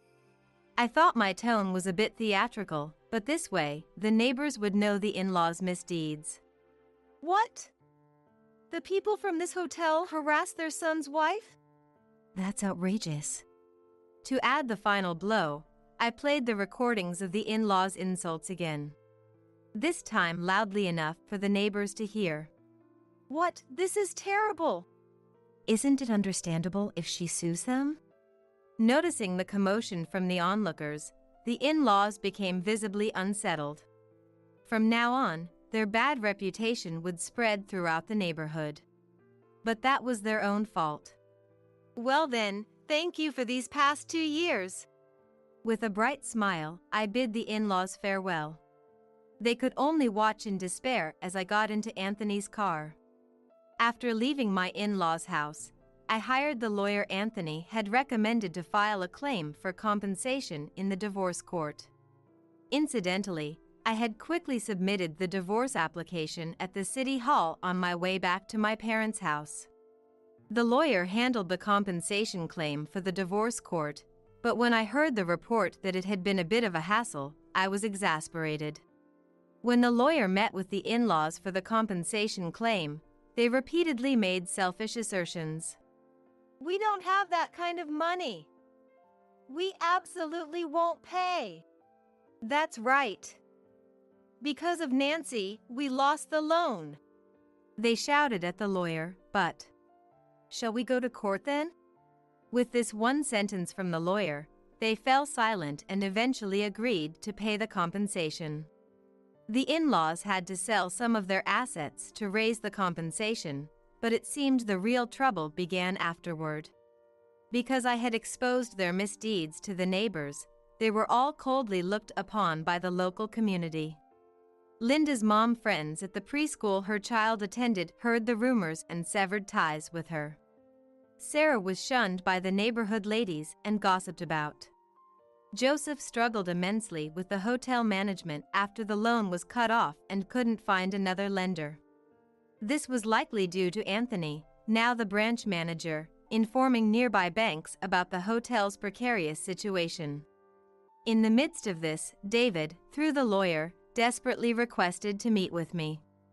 I also had things I wanted to say to him, so I decided to meet him one last time. Just in case, I had Brian present as well. When I saw him at the lawyer's office after a long time, he looked quite worn out in such a short period. Please, come back. Our hotel is in a dire situation. If you come back, the neighbors won't look at us strangely anymore. We need you, Nancy. David pleaded deeply. I responded in a cold voice to David, who was begging like that. David, you've never apologized to me, have you? David looked surprised at my remark. He hadn't apologized until now because he wasn't aware that he had done anything wrong to me. With a big sigh, I said my farewell to David. Marrying you was the biggest mistake of my life. These past 2 years were a complete waste of time. If I could, I would erase every memory of you. Just thinking about you makes me feel disgusted. These were the words I wanted to convey to David. Finally saying them made me feel relieved. David burst into tears at my thorough rejection. Don't play the victim and cry. You don't have the right to do that. Goodbye, and I sincerely hope we never see each other again. Leaving David collapsing in tears, Brian and I left the lawyer's office. With everything settled, I was living peaceful days back at my parents' house. I had found a new job at a company near my parents' home, and I was planning to move out and live alone once my life settled down. My new job paid a decent salary, enough for me to live independently. Most importantly, the environment where people didn't disregard me was something I was deeply grateful for. I wasn't sure if I would remarry, but for now, I wanted to cherish my time alone. Having made the huge mistake of marrying David, I had lost confidence in my judgment. Maybe I should ask Anthony to introduce me to someone nice. Anthony, who had always been fond of me, would surely introduce someone good. But for a while longer, I wanted to take it easy and heal the emotional scars from the past 2 years. And now, Brian was set to make his professional debut in a local wrestling tour. Brian, who had achieved his dream of becoming a professional wrestler, now aimed to reach the top of the wrestling world. Brian, chasing his dream, looked dazzlingly bright. The Brian who used to be so weak had now managed to debut as a professional wrestler. If the pre-marriage me had heard this, I would have been absolutely shocked. I planned to cheer him on at his debut match with my parents and Anthony. Imagining the fun days ahead, I smiled. Starting next year, we'll be living with my parents. Emma, you'll take care of them. My husband Ethan declared loudly in front of everyone at the housewarming party for my in-laws' new home. His words weren't taken as a joke, everyone realized he was serious. The laughter died down, and cold stares were directed at Ethan. Yet, he alone looked satisfied and shifted his gaze to his brother, Lucas. So I'll be taking this house. Mom and Dad will be relieved. I'm more reliable than useless Lucas, he announced. He probably thought that taking on the responsibility of caregiving would raise his standing and that he was lucky to get the house. But it sounded like he was entirely leaving the caregiving to me. I couldn't help but laugh at Ethan's foolishness. What? I'm not taking care of them. Your wife quit a week ago, I said. What? Ethan responded, flustered. Relatives murmured in surprise at my shocking words, and Ethan started to panic. He tried to cover it up, but I wasn't going to let it slide. I spoke up in front of my in-laws. My name is Emma. I'm a 42-year-old housewife. The truth is, I grew up in a child welfare institution. My parents divorced when I was young, and I was taken in by my mom, who passed away from illness when I was 9. With no siblings or knowledge of my grandparents, I was left all alone, which made me yearn deeply for a family.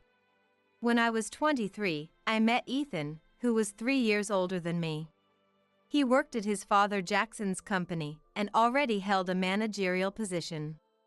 Being surrounded by family in a family-run business made Ethan someone I admired, and for some reason, he took a liking to me. I'm not worthy to be Ethan's girlfriend, I thought, feeling too humbled to refuse, let alone become part of an executive family. But Ethan continued to pursue me persistently. In the end, I succumbed to his persistence, and we began dating and eventually married. I worried that my background would make my in-laws dislike me, but my mother-in-law Isabella and the rest of the family were wonderful people, making me feel blessed to have married Ethan. However, there was something about Ethan that concerned me. He harbored a strong inferiority complex toward his older brother Lucas. Lucas also worked at Jackson's company and was the next in line to be president. Being brothers in the same job should have made them strong partners, but with Lucas being the eldest and the designated successor, Ethan viewed him as a rival. I understood why he might feel this way, but Ethan's feelings towards Lucas went beyond mere rivalry. I first noticed it shortly after our marriage. After the wedding, Ethan moved out of his parents' house, and we started our newlywed life in an apartment near his workplace. Once our life settled down, Ethan opened up. "I'm proud that I got married and became independent before Lucas. Lucas is a great person, and he's dating someone too, right? I'm sure they'll get married soon. Then Isabella and Jackson can relax," I replied, meaning that parents would feel at ease once their children were settled. However, Ethan frowned at my words. "What do you mean by that? Are you saying they can't feel at ease just because I got married? That's not what I meant. Yeah, I'm just the second son. The eldest son gets all the privileges." Ethan's childish remark filled my young heart with guilt. He continued to harp on about being the second son for a while. Each time, I offered supportive words, but they never seemed to reach him. About 2 years later, Lucas's marriage was announced. His partner was Mia, a woman he had been dating since college, and I had met her several times. She was a perfect match for Lucas, a truly wonderful woman. Jackson, Isabella, and I were delighted about the marriage, but Ethan uttered something outrageous at the wedding.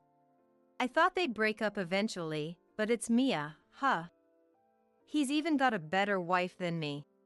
I couldn't believe my ears.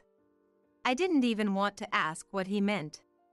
I certainly don't think I can compete with Mia, who is intelligent and beautiful as a woman. However, I thought it was wrong for Ethan to say that, and in the first place, it's not something that should be compared. With a small, bitter smile, I whispered, "I'm sorry."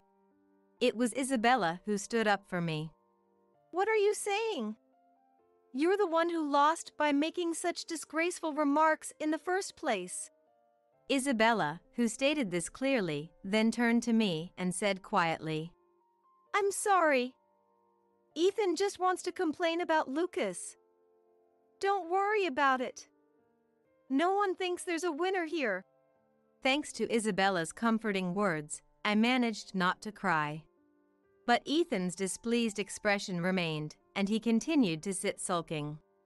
After that, Ethan involved me in his attempts to outdo Lucas at every turn.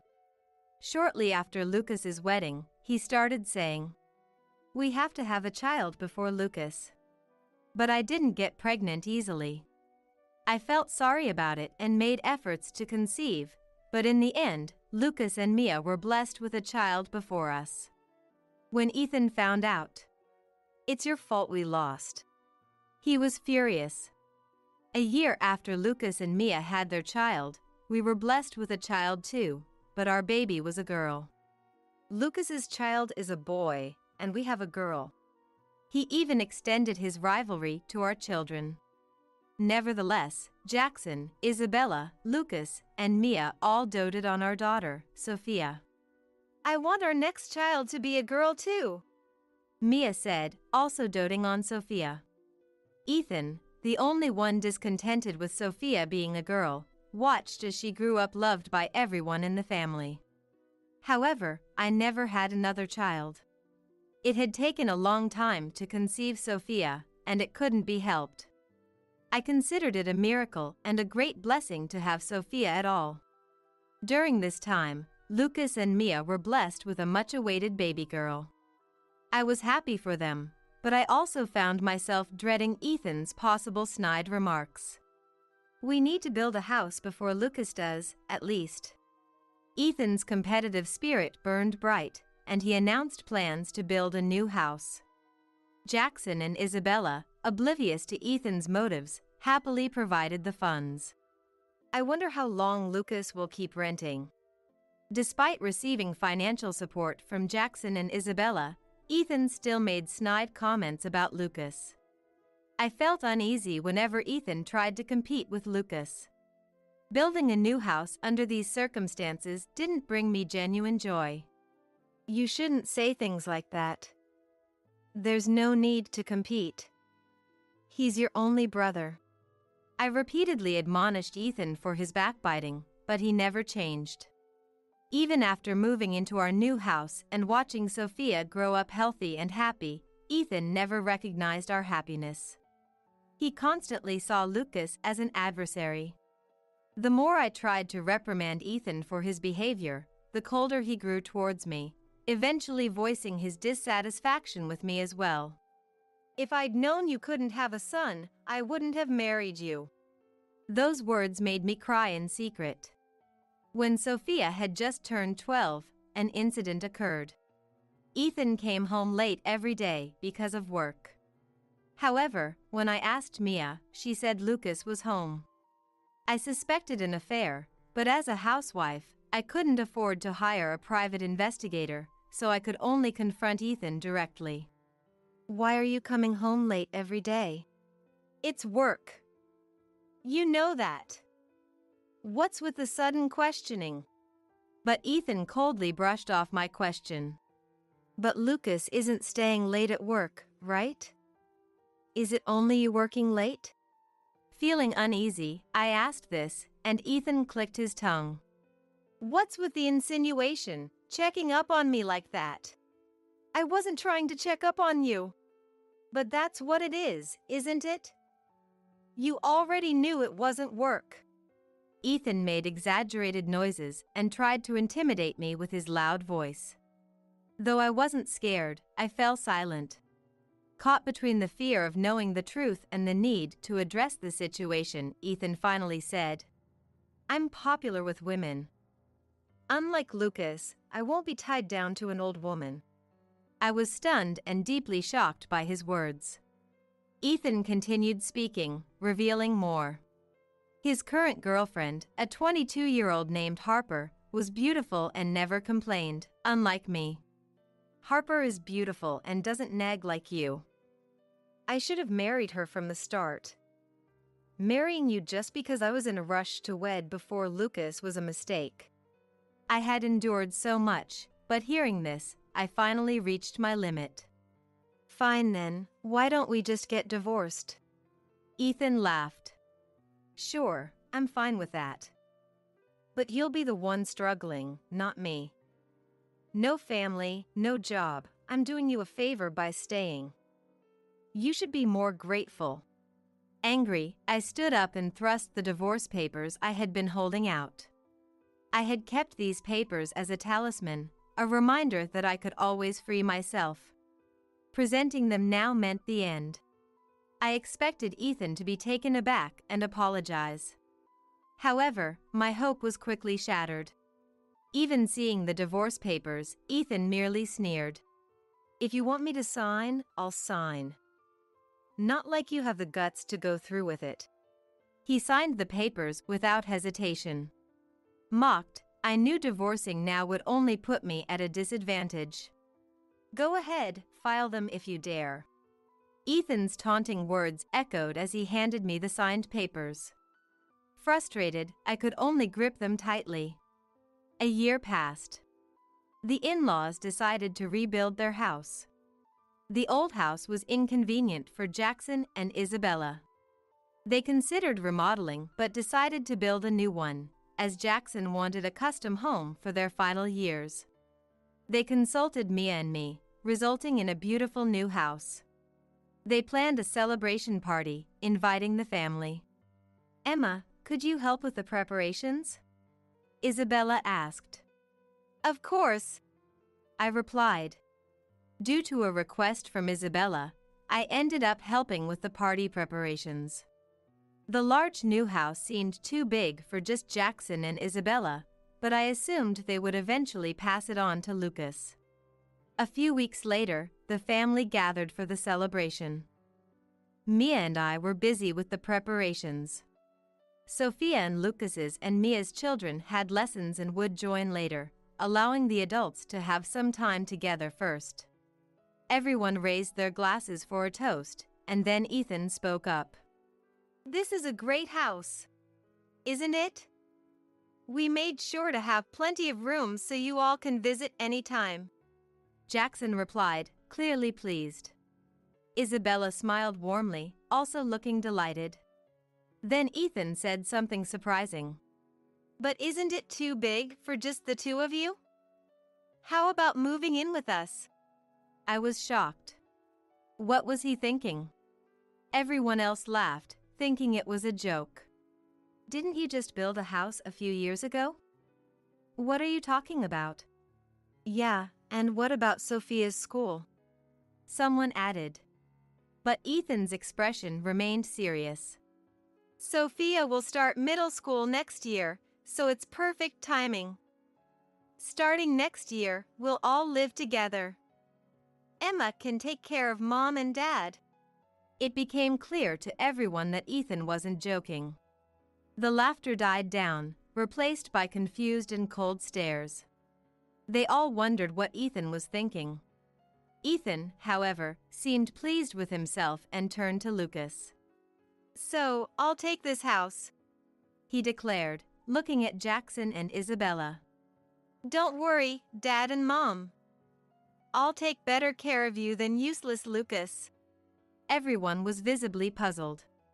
Ethan seemed to think that taking on the caregiving responsibilities would raise his standing and allow him to claim the house. He also seemed to assume that I'd handle all the caregiving. I couldn't help but laugh out loud. Everyone's eyes turned to me as I laughed. "See, even Emma agrees. Don't worry, we've got this." Ethan misunderstood my laughter as agreement. I decided to set him straight. "What?" "I won't be doing any caregiving." "I quit being your wife a week ago." "What?" "Stop joking." "Aren't you marrying young and beautiful Harper?" My words caused a stir among the in-laws, and Ethan started to panic. "Harper? What's going on? What do you mean?" Ethan, trying to cover up, forced a smile at me. "What are you talking about? I don't know anyone named Harper." I wasn't going to let him off the hook. "Don't play dumb. It hasn't even been a year since you told me about her." I continued with a smile. "Harper, who works at the same company." "You said she was 22 a year ago, so she's 23 now?" "You boasted about dating young and beautiful Harper. That's why I quit being your wife." As I exposed his affair, Ethan grew increasingly panicked.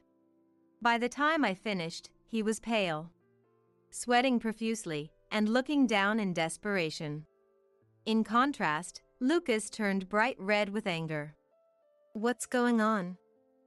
You're having an affair with a coworker?" "Isabella, contact HR right away and ask about an employee named Harper, around 23 years old." "Understood," Isabella replied, her face also pale, as she stood up with her mobile phone. "Wait, no, please wait," Ethan yelled, trying to follow Isabella, but Jackson and Lucas wouldn't let him. Lucas and Jackson's fury didn't subside as they continued to shout at Ethan. The rest of the family looked at him with disdain, making him feel even smaller. "Ethan, explain yourself properly," Jackson demanded.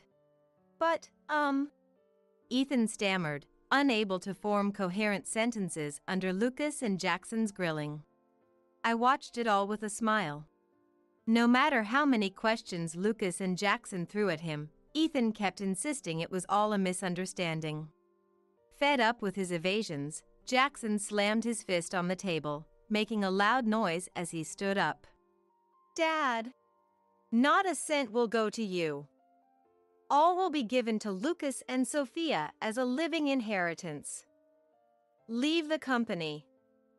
From today onwards, you are not allowed in this house." Ethan panicked. Jackson, who had been deceived by Ethan's lies and self-preservation, finally got really angry. Realizing at last that things had gone beyond repair, Ethan hastily began explaining. "Please, Dad, listen. It's not like that. I don't want to hear it. I'll get the details from Emma later. Now, get out." Ethan looked at me, pleading for help with his eyes. But I had no intention of helping. I would just tell the truth. "Of course, I'll explain everything later. But for now, the food is getting cold." "Yes, let's eat," Mia added, helping me redirect everyone's attention.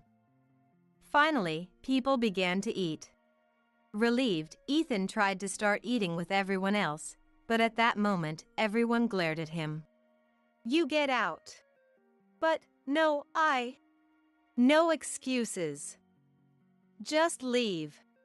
Unable to withstand Jackson's shouting and everyone's cold stares, Ethan stood up. His pathetic figure was almost comical. "Emma, let's go," he said to me, trying to maintain some dignity. "What?" For a moment, I wondered if he expected me to leave too. But Jackson quickly intervened. "Why should Emma leave? You're the only one leaving. Right, goodbye." Ethan left the in-laws' house, visibly upset. Seeing him driven out was a satisfying sight. A few minutes later, Sophia and the other kids arrived from their extracurricular activities, oblivious to Ethan's absence. "It's been a while since we've all gathered like this. It's fun," Sophia said, making me laugh. She seemed to understand who truly cared about her. After a delightful time, Sophia and I returned home. Once the relatives left and only family remained, I explained Ethan's actions in detail to Jackson and Isabella, who apologized and expressed concern for me. Despite feeling sorry for causing a scene at the celebration, I reassured them and headed home. "Welcome back. What the hell was that?" Ethan yelled at me the moment we stepped inside. Not wanting Sophia to witness our argument, I sent her to her room and prepared to confront Ethan.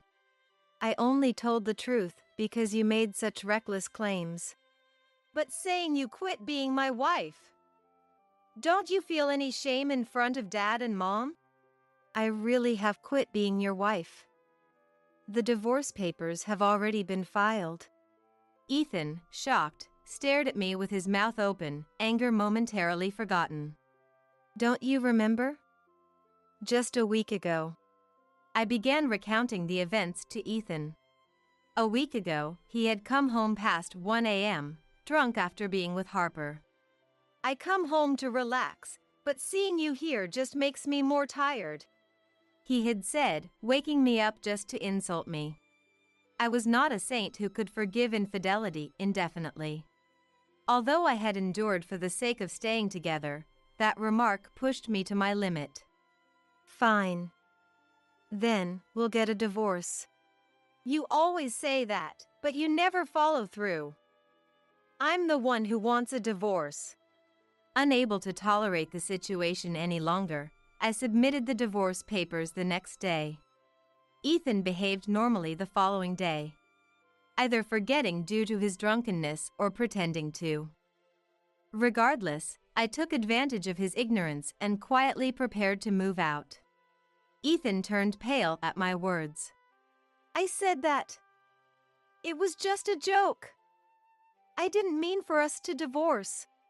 "What do you mean, didn't mean?" "We're already divorced. Even if we're getting a divorce, we need to discuss it more. This makes me look like the bad guy." Suddenly, Ethan flew into a rage, yelling at me. "It's not just making you look bad, you are the bad guy." I confronted him with the reality, but he refused to acknowledge it, getting angrier instead. You have your faults too. What will Dad think after what happened today? Ethan mumbled, clearly more concerned about his image than our relationship. I was increasingly disillusioned with him.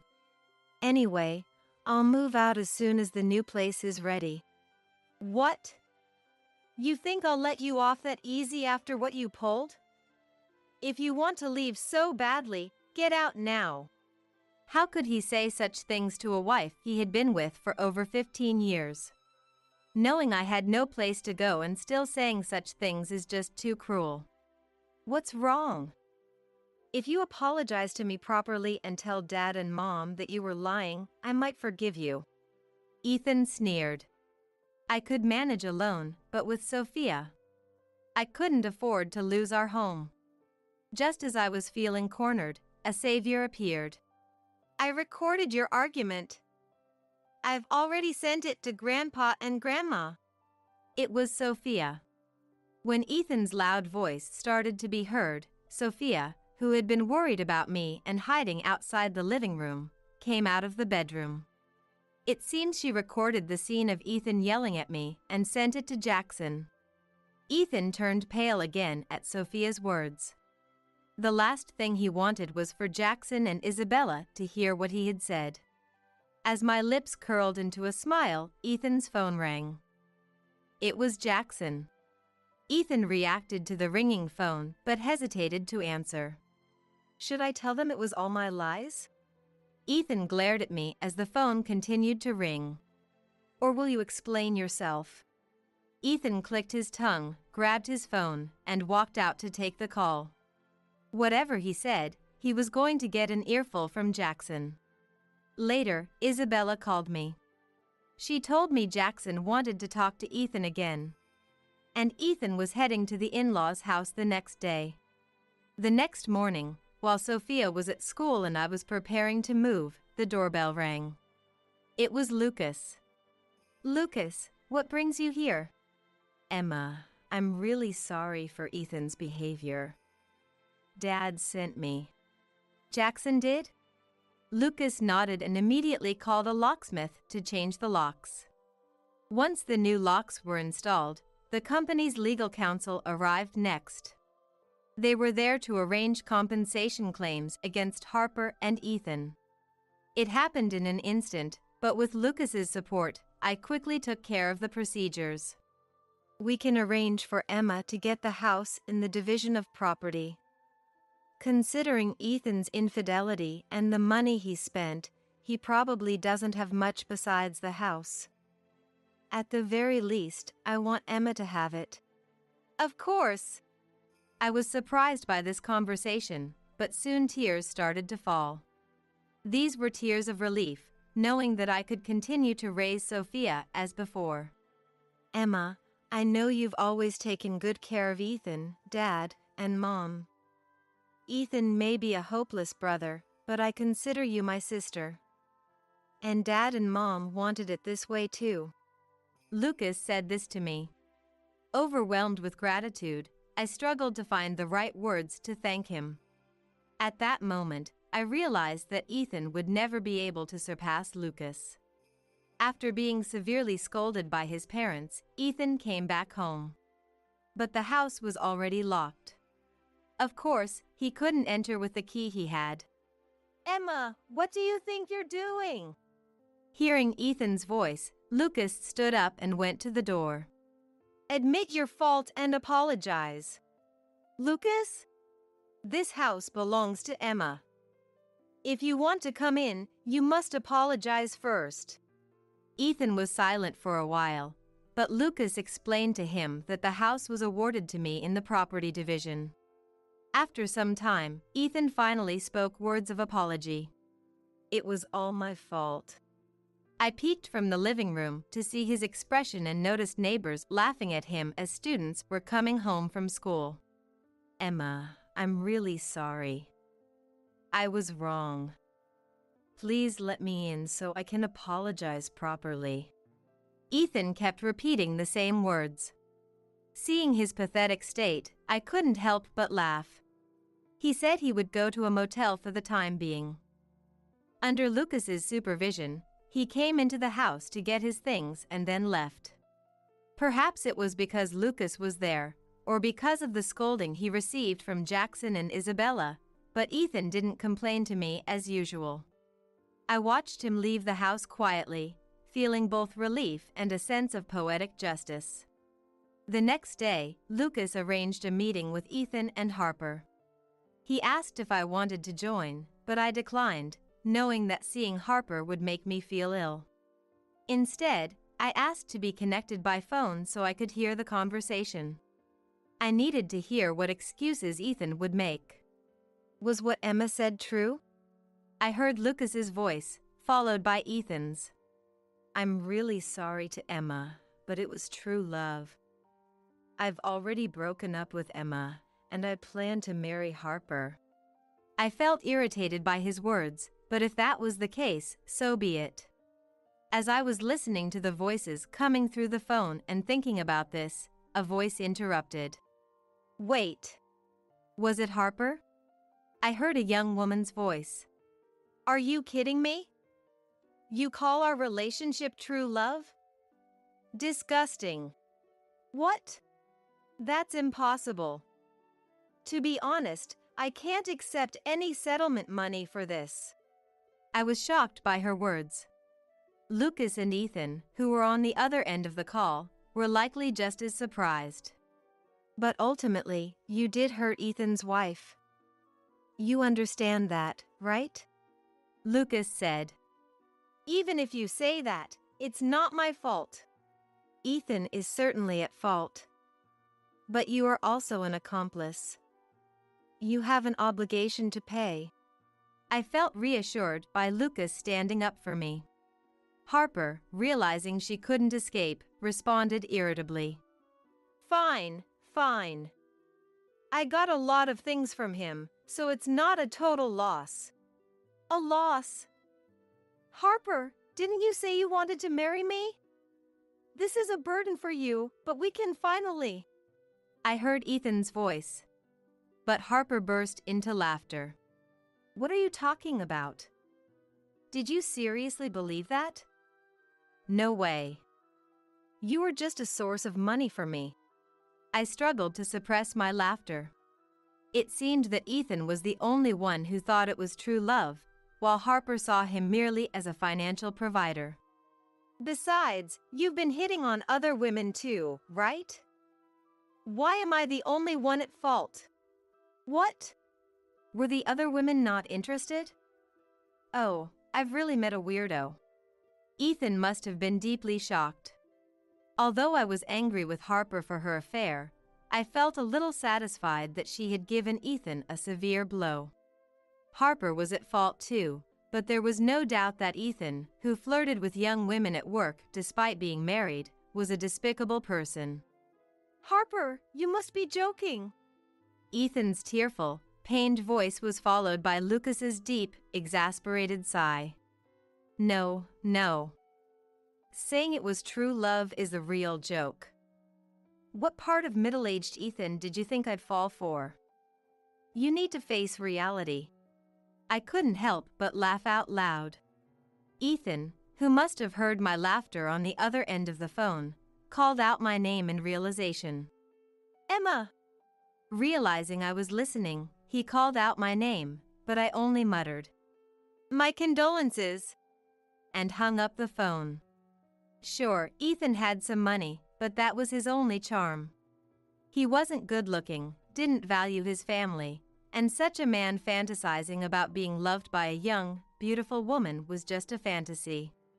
After the meeting, Ethan came back to the house in less than an hour. He started shouting in front of the locked door again. Emma, what happened earlier was different. Different? There's no need to explain to me. We're strangers now. I spoke to Ethan through the front door. Don't say that. If you just forgive me, we can go back to our old life, right? That would be best for you and Sophia too. Oh? How convenient for you now that Harper dumped you. Unfortunately, I don't have a hobby of picking up trash that others have thrown away, I said with a laugh, and Ethan fell silent. Reflect on your actions and live honestly from now on. You'll soon get official notice about the settlement and child support. After a while, I could hear Ethan crying. He finally realized his foolishness. I knew I would never forgive Ethan. Still, I hoped he would fulfill his minimum duties as Sophia's dad. In the end, Ethan lost his family, job, and Harper through all of this. He was still not allowed into the in-laws' house and was disowned by both his relatives and Jackson and Isabella. He currently lives in a dormitory of a company known to Lucas, working under a hidden identity. Jackson insisted he work in a supervised environment to ensure he pays the settlement and child support. His new workplace is full of older colleagues. For the first time in his life, Ethan, who had never been in a position to be reprimanded, was now learning the true harshness of the world while being scolded by others. Harper was fired from her job. She couldn't pay the settlement in one lump sum, so she proposed installments, which I agreed to. I don't know what she's doing now, but so far, she has been making the monthly payments. She won't finish paying off the settlement until she turns 33. By then, she might be married or have children. The fact that she continues paying the settlement is a bigger blow than the amount itself. I hope this experience has taught her to live more wisely and avoid foolish mistakes in the future. As for me, I've returned to work at Jackson's company on Lucas's recommendation. Sophia is now in middle school, and we live together in the house I received from the property settlement. Mia and Isabella help out when needed, especially when I work late, by taking care of Sophia and feeding her. I am truly grateful to everyone for supporting Sophia and me in our daily lives.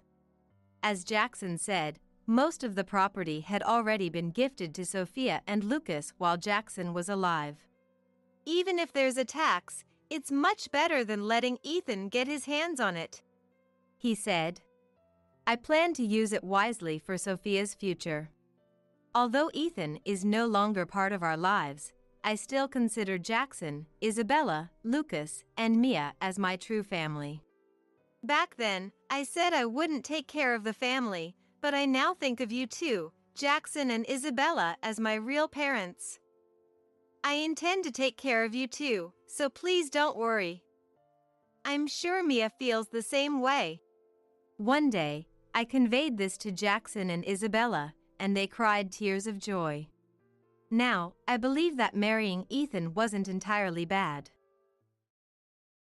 In married life, it's not just the relationship between the spouses that counts. In fact, relationships with in-laws and siblings-in-law are just as crucial. In my case, I've been troubled by my relationship with my mother-in-law and sister-in-law. No matter how unreasonable their demands, I found it hard to push back too hard, knowing they were my husband's family. However, their overconfidence finally led to a deserved reckoning. It was such an unbelievable turn of events that it really drove home the lesson: never be mean to others. My name is Amy. I'm a 29-year-old corporate employee. After graduating from college, I joined a publishing house and have now reached my 7th year. I work with authors and writers, coordinating various articles for magazines. Magazine deadlines can turn the job into a relentless grind, but lately, I've gotten the hang of it, and despite the challenges, find my days quite fulfilling. There were times I regretted joining a publishing house, but those days are gone. I'm committed to thriving in this industry. I've been married to Keith for nearly 3 years now. We met through a friend and quickly clicked over our shared love of tennis. Our relationship blossomed, and 2 years later, we happily tied the knot. We don't have children yet and are enjoying our life as a couple. Our marriage has been harmonious, and we're known in our neighborhood as a loving couple. However, there was one problem in our seemingly blissful married life. It was my relationship with my mother-in-law Rebecca and my sister-in-law Claire. Both lived with my father-in-law Thomas. Claire, who is single, works as a gig worker and spends her weekends at matchmaking events or singles parties. We live in a rental house, so our daily lives don't overlap much, but we still have to visit during long summer vacations or Christmas. Though it's burdensome, I can't avoid it, out of respect for Keith. That's when the harassment from Rebecca and Claire would start. Hey Amy, long time no see. Haven't you gained some weight? Your skin is a wreck, and your hair's a mess. With your looks, you'll embarrass our Keith. Really, I wonder why Keith married someone as unfashionable as you. We were happy he got married, but it's pointless with someone unattractive like you. I'm too embarrassed to even tell people Amy is part of our family. The moment I step into their house, they start attacking my appearance. I may not be a beauty queen, but that doesn't mean I don't care about my looks. I manage my diet and exercise regularly, and by all accounts, I'm a healthy weight and size. I avoid foods that are bad for my skin and get my hair treated with hair care items once in a while. Frankly, from my perspective, Rebecca and Claire aren't exactly paragons of beauty themselves. It's baffling how they feel entitled to look down on anyone. Caught off guard, Keith intervenes. Hey! What nonsense are you two spouting? Amy is my precious wife. Apologize to her, now. They give a cursory apology, but I can see the mockery in their eyes. They're not the least bit sorry. In fact, anyone truly remorseful wouldn't mock someone's appearance in the first place. Their torment continues, forcing me to help with chores only to criticize my every move. Amy, you folded the laundry all wrong. Didn't I tell you before? How many times do I have to repeat myself? And the room you cleaned, I found dust in the corners. Go back and clean it again. Really, you never learn. Always getting scolded by Mom for the same things. The ironing you did last time left creases, and I was embarrassed in public. Keith deserves a wife who can at least manage household chores. They relentlessly throw sarcastic remarks my way. If Keith or Thomas were around, they'd definitely put them in their place. Unfortunately, these two seize the moments they're not around to spew their venom. It is unbearable. I've talked to Keith about it countless times. He'd promptly call his family to confront Rebecca and Claire about their behavior. Though I appreciate it, sadly, it hasn't improved the situation. Desperate, I got Thomas's contact from Keith and decided to confide in him. Thomas listened without interrupting and promised to reprimand them. His words are comforting, but unfortunately nothing has changed. At this point, I've resigned myself to the fact that those two will never change. So next time, my confidant is Henry, a columnist. Henry first submitted his work to our magazine 5 years ago when I had just started managing writers. He's the writer I've worked with the longest.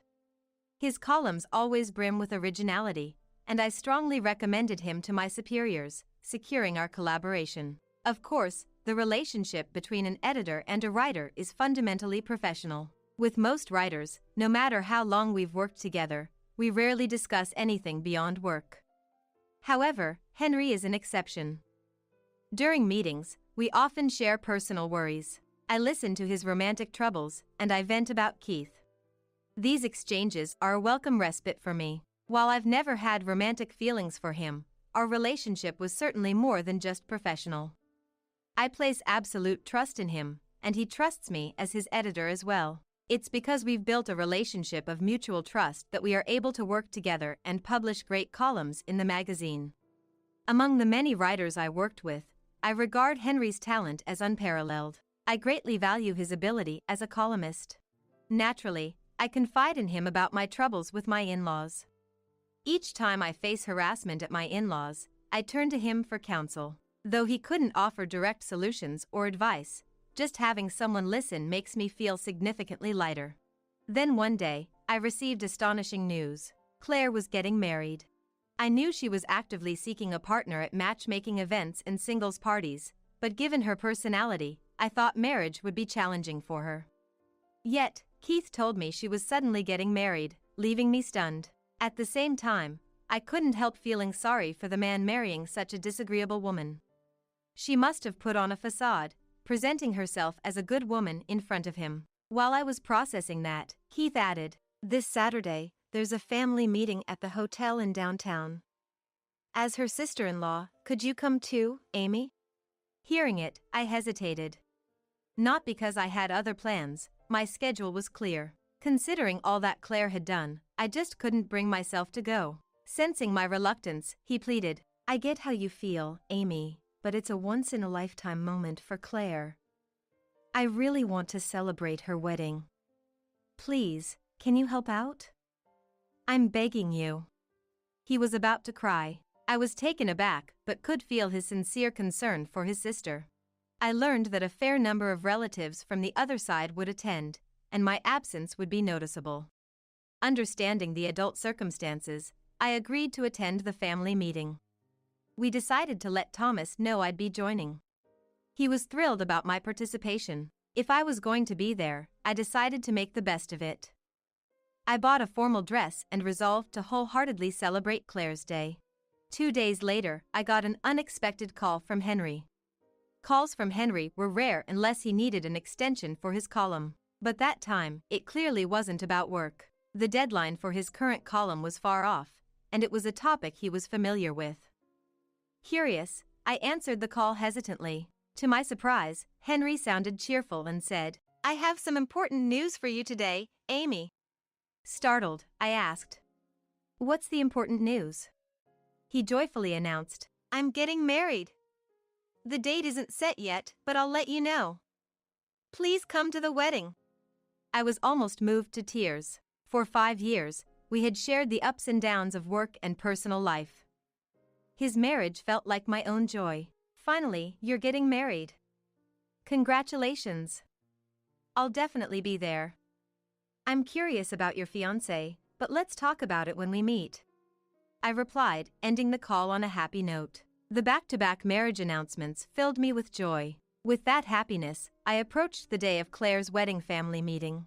Upon arriving at the designated hotel, I saw Rebecca and Claire chatting in the lobby. As I approached to greet them, Rebecca looked at me with disdain and snapped, "Amy, what are you doing here?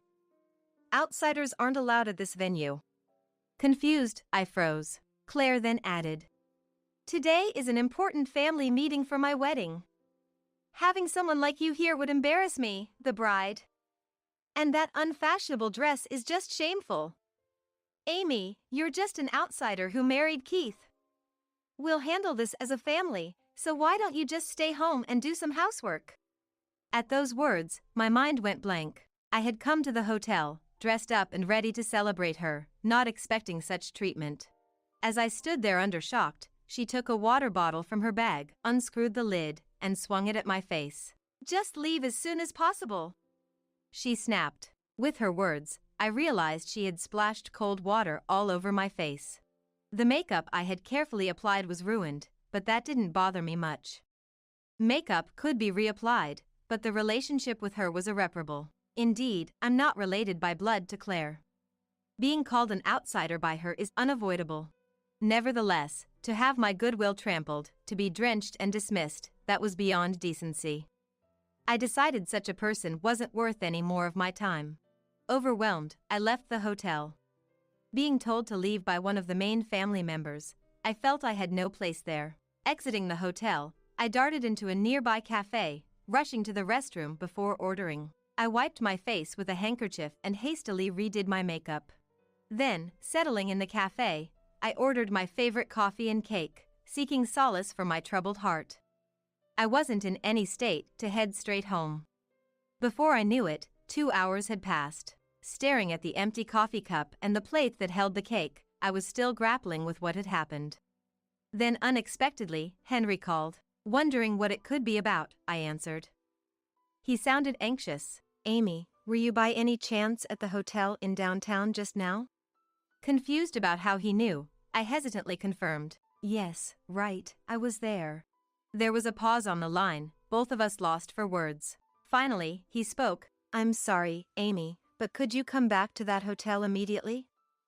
If you're nearby, it's okay to take a taxi."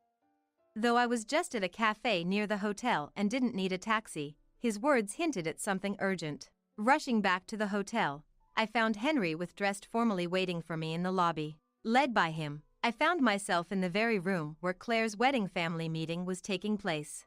As we entered, the color drained from Rebecca and Claire's faces, clearly not expecting me to be acquainted with Henry. That's when I grasped the situation. Henry was Claire's fiancé. As I took my seat, Henry stood and addressed the room. Thank you all for gathering today. Regrettably, I have to start with unfortunate news. This marriage will be annulled. The room erupted into chaos, understandably so, given the groom's sudden declaration of annulment. Claire protested. What do you mean by annulment? We've been getting along so well. Henry remained unfazed. Until this morning, annulment was the furthest thing from my mind. But then, I saw it, how you treated my valuable business partner, Amy. How you hurled cruel words at her, even dousing her with water from a bottle. His gaze then shifted to Claire and Rebecca. Following his gaze, I saw them turn deathly pale, clearly not expecting him to have witnessed their actions. Rebecca tried to defend themselves. Don't get us wrong, Henry. We were just giving Amy some advice because of her attitude. Right, Claire? Claire chimed in. Exactly. Amy is always mean to us. We just wanted her to reflect a little. It's really her fault. As they frantically spewed lies, trying to justify themselves, Keith stood to rebuke them. But then, a loud bang echoed through the room. Everyone turned to see Henry, his face filled with rage, glaring at Rebecca and Claire. Enough! Do you really think such childish lies will hold up? Amy is my lifesaver, having endorsed and supported me as a columnist. I know her character better than anyone. Amy is not someone who indulges in malice or traps others.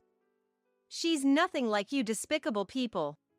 As he spoke, the room fell into an eerie silence. Breaking the quiet, his father stood and announced, If Henry feels so strongly, it must be for a grave reason. I apologize, but let's consider this marriage annulled. Prompted by his relatives, one by one, they began to leave the room. Rebecca and Claire got stunned and could only watch them.